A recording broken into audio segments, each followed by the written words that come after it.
All right, as car guys, we know that top speed isn't everything, but still, looking up your car just to find out it tops out at 110 miles per hour can be disappointing, to say the least. Sure, you might not need to hit triple digits every single day, but it would be nice to have an option, at least, right? And why settle for a boring 110 or 120 miles per hour when you could easily be doing 150 at your next track day? But Brad, I can't afford an ideal car that fast. Huh. Oh, but you can. And to prove it, we put together a list of 20 cars that will take you to 150 miles per hour and beyond. And these are all for less than 10K, and some of them are even less than 5. So buckle up, check that tire pressure, and grab a helmet, because today we're racing to 150 miles per hour and beyond. Let's go. Okay, as you guys know, we're a huge fan of finding our ideal cars on Auto Tempest. So I've linked to each one of these ideal cars down in the description below.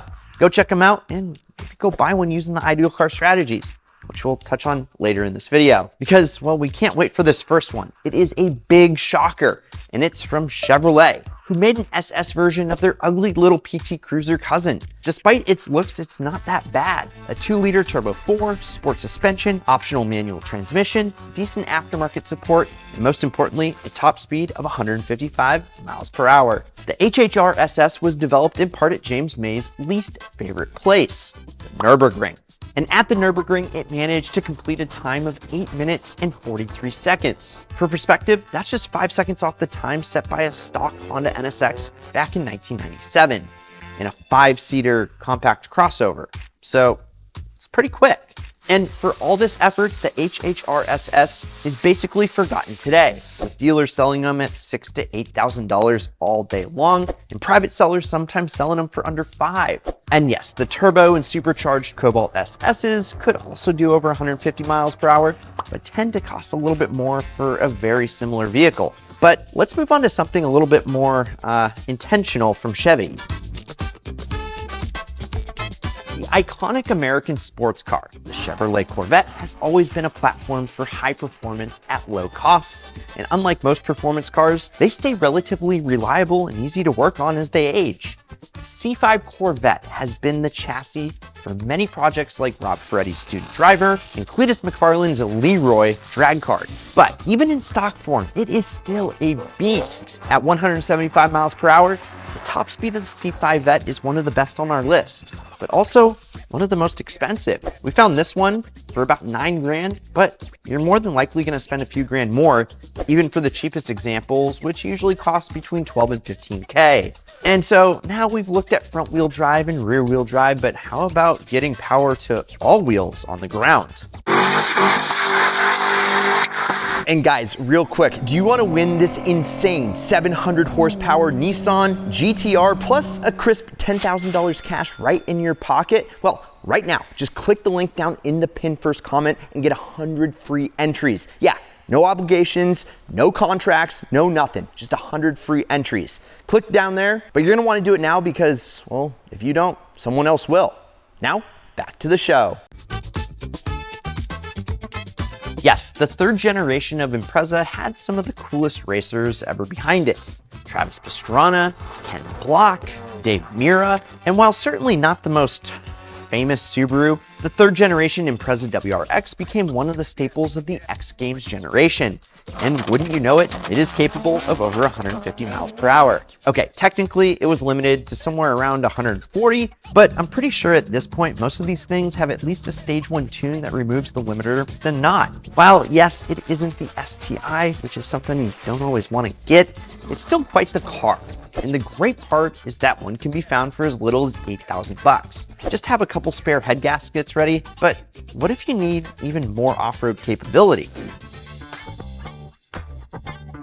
Yeah, now Lamborghini, Ferrari, Lotus, and plenty other of high-performance brands are hopping on the crossover train.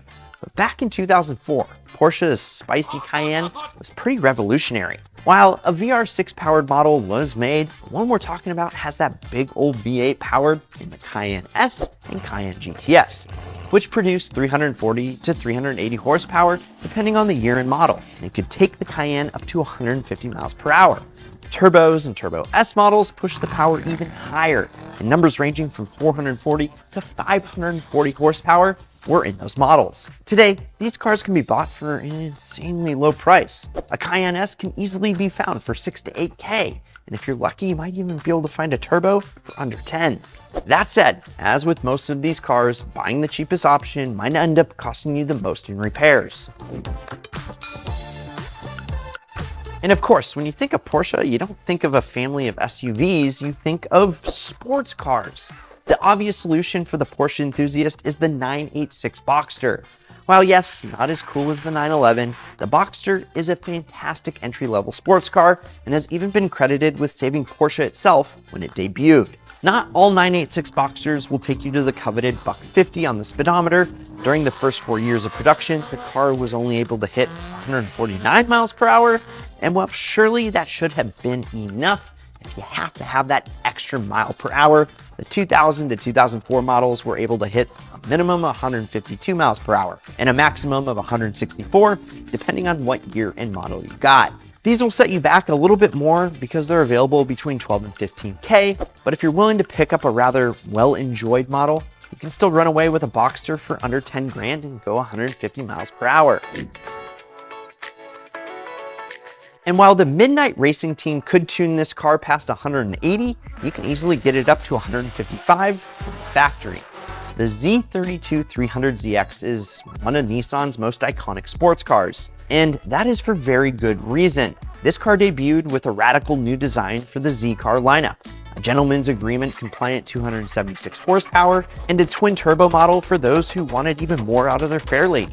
Now, they are borderline collectibles, but can still be purchased for under 10K. But if you were to stretch your budget to 15, you can find some very nice examples. But guess what? It's not completely necessary. And of course, you have to love those Diablo headlights. Now, probably one of the last great Chryslers. The 300C combines US luxury and US power from a true muscle car experience in a sedan. Yes, it is in many ways the same thing as a Dodge Charger, but it'll stand out from the crowd a bit more at the next meet. The 5.7-liter Hemi V8 under the hood should easily be able to push this land boat to the governor at 155 miles per hour. And easy modding means that you could probably take this thing way past it if you wanted to. The 300C has plenty of options around the 10K range, but if you're feeling lucky, you could find one as low as 5 to 6 grand. And if you really want to fly, you could always drop a few grand more on the SRT8. Turn it on, wind it up, blow it out. The brief revival of the classic Pontiac GTO name came in the form of a rebadged Holden Monero built in Australia. We all know how great the Aussies are at tuning. The GTO came with either a 5.7-liter LS1 or a 6-liter LS2, both of which would easily take you to 155 miles per hour. But with a massive tuning community, these cars are able to reach up in excess of 180 miles with little to no effort. While it is not super common, there's usually a few 5.7-liter models floating around for under 10K. They're ready to shred some tires. Back to the family haulers, and who doesn't love a good Swedish brick? While Volvo has many options that could take you past the coveted 150, who wouldn't want to do it in a wagon? The second generation V70R is an all-wheel drive 7-seater with 300 horsepower. It has suspension developed by Olin, brakes by Brembo, and of course, a beautiful sounding turbocharged inline 5. If you're after one of these in the US, it's going to take you some patience. With only about 3,500 imported, they rarely go up for sale. But if you keep your eyes out on auctions and play your cards right, you can easily grab one between 7 and 10K. The Hyundai Genesis Coupe debuted in 2008 as the brand's first rear-wheel drive coupe. While Hyundai has been very successful in various forms of racing with cars like the Tiburon over the years, the Genesis Coupe was the first sporty KTM car to really gain a big following in the USA. In the first generation, the Lambda 2 V6 engine pushes out 300 horsepower and can take you to 152 miles per hour. And if you're okay with some high miles, you can grab one for 7 to 9 grand. That said, if you can push your budget to 15, your options become far greater. And you can even find some second generation cars for some more modern technology. BMW has long been the brand to look to for the ultimate sport sedans. And while it is not an M5, the E60 535i is still plenty of car for the speed-seeking enthusiast. With a factory-claimed 150-mile-an-hour top speed, the 535i's turbocharged inline-six puts out just over 300 horsepower, and the BMW suspension means that it's, well, pretty planted at higher speeds. The 535i is pretty easy to find between $8,000 and $10,000. That said, E60s are known to be pretty unreliable. BMW parts means that when something does break, you'll be shelling out quite a bit for the repairs. So, buyer beware. It is hard to find a cheap performance car list without one of these on it. The Ford Mustang GT has always been an easy go-to for affordable fun. And even if you aren't a Mustang guy, you have to admit that. With 8 cylinders of fury and rear-wheel drive, you'll have all the fun you need on a budget as long as you don't try anything funny leaving the car meet. 4th and 5th gen Mustang GTs are extremely plentiful, and for $8,000 to $10,000, you can have a really nice example. And there's plenty of cheaper options if you know where to look. It might struggle to hit $150 on pure factory form, but a super cheap tune will remove whatever limitations you have if you're not gonna quite get to the speed that you want. And if you didn't have a Mustang in Need for Speed Underground 2, you probably had this. The Nissan 350Z replaced the 300ZX for the new millennium. Debuting in 2002, the 350Z quickly became a favorite in the growing import and tuner scenes, even becoming a bit of a household name. Mom's car's probably not a Nissan Z. With the famously loud VQ35 V6 under the hood, pushing about 300 horsepower, a curb weight of about 3,200 pounds, it just outdoes the Mustang in power to weight. And it also outdoes the Mustang in top speed with the limiter set at 155 miles per hour. With plenty of nice options available at $9,000 to $10,000, you really can't go wrong. Good luck finding an unmodified one though. All right, now let's say that you want a Z car experience, but you want something a bit more grown up. No worries, let's take a look at the Infiniti G-Line. The VQ35 powered G35 and VQ37 powered G37 were both great choices if you wanted a Z car without all the boy racer attention. That said, a benefit of the Infiniti is that you could get the G35 or G37X, which were equipped with the all-wheel drive, and of course, you could get the sedan if you needed a little extra space. But with all of them taking you to 155, really can't go wrong with any of them. Depreciation hasn't been kind to the G-Line though, but hey, good for the used buyer? I think so. You can snag a G35 all day for $6,000 to $7,000, and a newer, more powerful G37 for about $8,000 to $10,000. Mopar's response to the tuner world is often a forgotten one. The Dodge Neon SRT4 was a very well-received car, winning multiple comparison tests and awards when it was new. That said, it didn't stick around very long.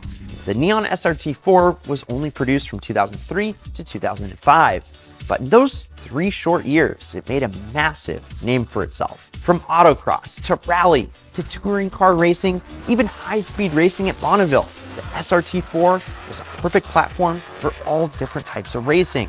The 250 turbocharged 4-cylinder was plenty of power for the front wheels and to take the Neon to 153 miles per hour. Now, prices vary quite a lot depending on the vehicle condition, modifications, and how attached the owner is. But in general, somewhere between $5,000 and $10,000 can land you one of these. Probably closer to the top end if you want closer to factory spec. How about the Neon SRT4's replacement? The Caliber SRT4 tried to recapture the magic of the Neon, but as Car and Driver put it when it debuted, the Dodge Caliber SRT4 is still, well, a Caliber.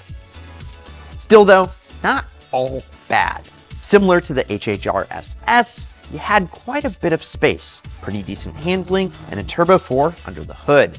It's another less than ideal platform, but it will still take you to 155 miles per hour. And with a surprising amount of people drag racing these, there's plenty of aftermarket support if you want to make something more of it. Surprisingly though, the current examples for sale are all about $10,000. So maybe you'll want to look for something a bit cheaper unless your heart is just set on it.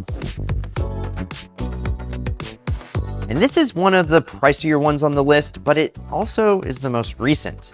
The Ford Focus ST was the final Ford hot hatch the States got before they devoted themselves to anything but cars. While it's known for those ever-present pop tunes, the ST is actually a pretty great car to drive if you're into a hot hatch. Much like many of the cars on this list, it's limited to 155 miles per, but has the tuning community behind it to raise that limit almost tenfold. Well, not really, but kinda. While the ST can be bought for $10K, it's admittedly pretty rare. Keep an eye out and you can find a deal or expand your budget to 12 and you'll have way more options available. Back in the lap of luxury, there's plenty of Lexus models that can take you past 150 miles per hour within our budget. The GS430, SC400, SC430, LS400, LS430. Basically, any Lexus with 400 or more in its name can do at least 155. Personally though, I'd suggest the GS400. Its iconic styling and the die-hard 1UZ FE V8 make for a perfect combination. The VIP legacy of the car also means that you have a lot of modification possibilities with all the leftover money you'll have. Because, well, you can easily find GS400s for just $5,000. Yes, they might be high mile cars, but come on, it's pretty much just a Toyota. And now it is time to go fishing. Yes, arguably the least desirable Camaro was the 4th generation Catfish Camaro. Multiple factors led to the Camaro being discontinued after this model went out of production in 2002, but despite its perceived flaws, it still isn't that bad of a car, especially if it's speed that you're looking for. Specifically, we're talking about the Z28, a high-performance model that came first with an LT1 and later with an LS1, both pushing over 300 horsepower to the rear wheels, and both hitting a top speed of 153 miles per hour. Nowadays, you can get a well-treated example for just $6K, or you can splurge on near showroom quality for just $10. Janis Joplin wouldn't have had to sing Mercedes-Benz if a deal like this had existed at the time. She'd just buy me a Mercedes-Benz. I mean, all my friends drive Porsches. Yet another shockingly low price for a once well-respected luxury sports car, the Mercedes-Benz CLK 550 packs a huge punch with a 5.5 liter V8 pushing out 382 horsepower to the rear wheels. While 0 to 60 will only take 5.2, if you keep your foot glued to the floor, you're gonna find 155 miles per hour is the car's limit. And it's not really clear how fast this car can go without the limiter, but many believe it's somewhere between 170 and 200 miles per hour. You get all this in a luxurious coupe that has aged decently for just 8 to 10K. Well, there you have it. 20 cars that'll hit 150 at your next track day, assuming your track has a long enough straightaway. So, which car would you choose? Or which cars would you add to the list? Let us know in the comments below. Since this is an idealist, the idealist car on this list has to be that Mercedes-Benz. All that luxury, all that horsepower, sign me up with the ideal car strategies. Enjoy it for 6 to 12 months and sell it for more than you bought it for. I'll link to the strategies for your workshop down in the description. Also, go check out this ideal vid up here or what YouTube recommends you watch down here. I'm Brad, this is Ideal, and promise me one thing, keep living the ideal lifestyle.